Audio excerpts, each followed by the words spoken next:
Hello. Welcome to the She Self-Invested podcast. I'm your host, Lodisha, a confidence and mindset coach, helping women invest into their self-image in and outside of relationships. Stay tuned to get your daily dose of emotional independence.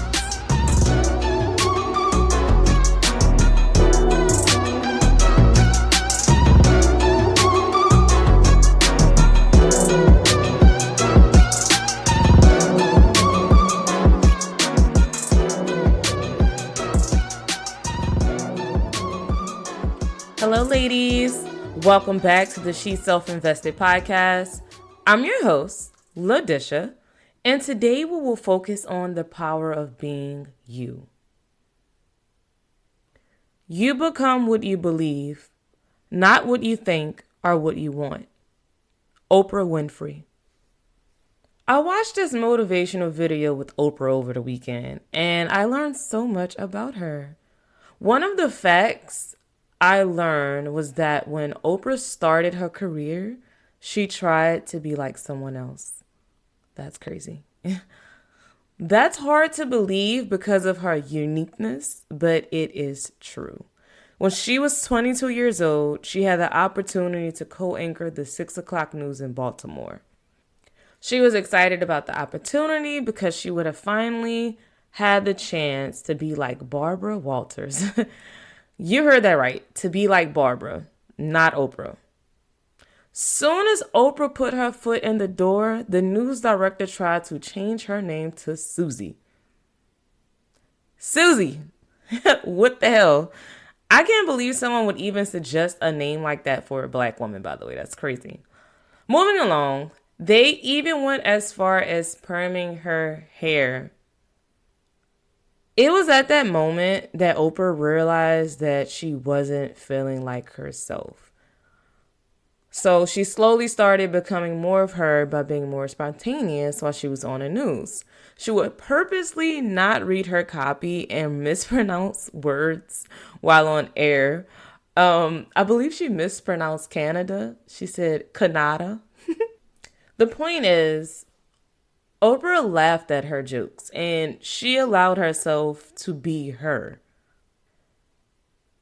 After a while, she was soon deemed too emotional because she didn't want to just talk about victims in the news.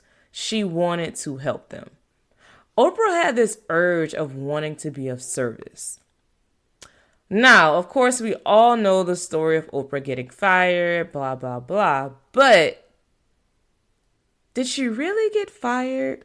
Or was she really being guided to be the person that she wanted to be? Which was someone who wanted to give back in her own unique way. Oprah said the minute she sat down on that TV show, she felt like home. It felt like breathing. That's amazing. That is a clear sign that you are exactly who and where you need to be at in life, if it just feels as easy as breathing. Now that we've touched on the women's empowerment of the day, let's get into the power of being you. Like we just learned from Oprah, it doesn't pay off to be someone else. You can find more success, service, and happiness just by being yourself.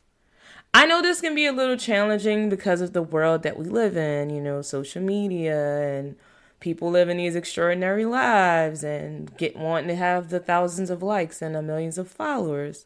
But we are in a generation of people wanting to become whoever just to say they've reached a level of success. That does not mean that that is who you have to be. And I honestly find that crazy because success looks different to different people. Like, my version of success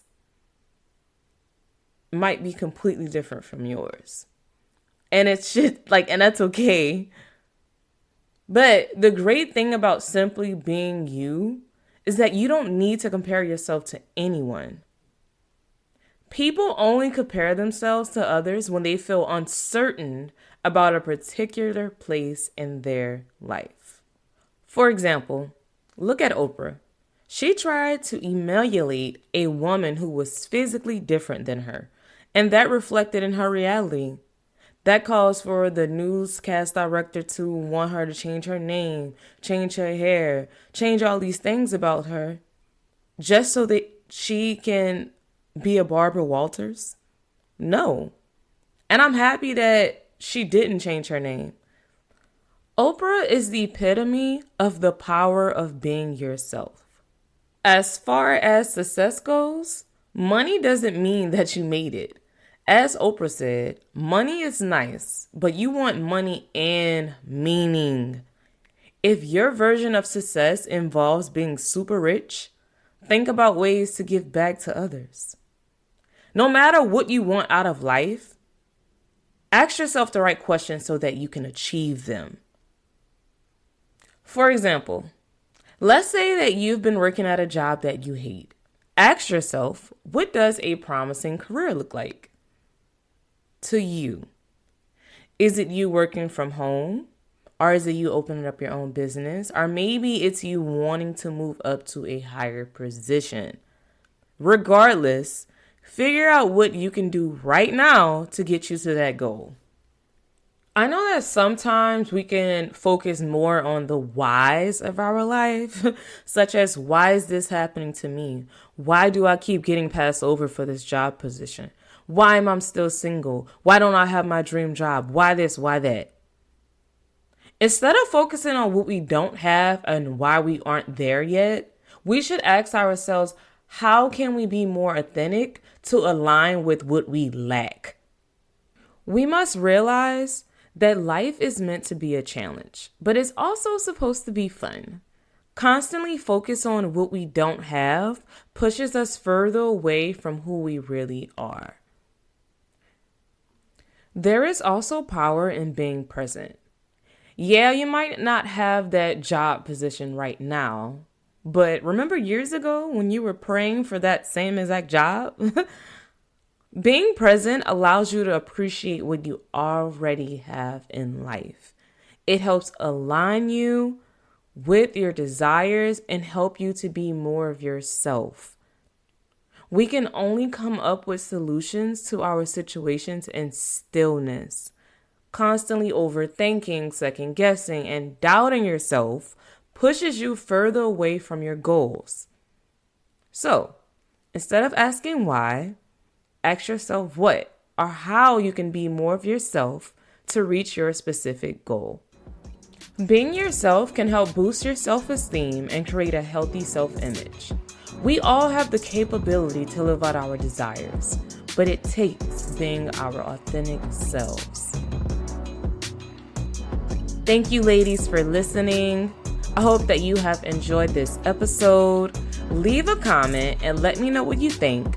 And follow me on Instagram for updates at sheself_invested. Remember to stay invested, most importantly, stay self-invested, and don't forget, you don't have to do this alone, so let's invest together. Talk to you soon.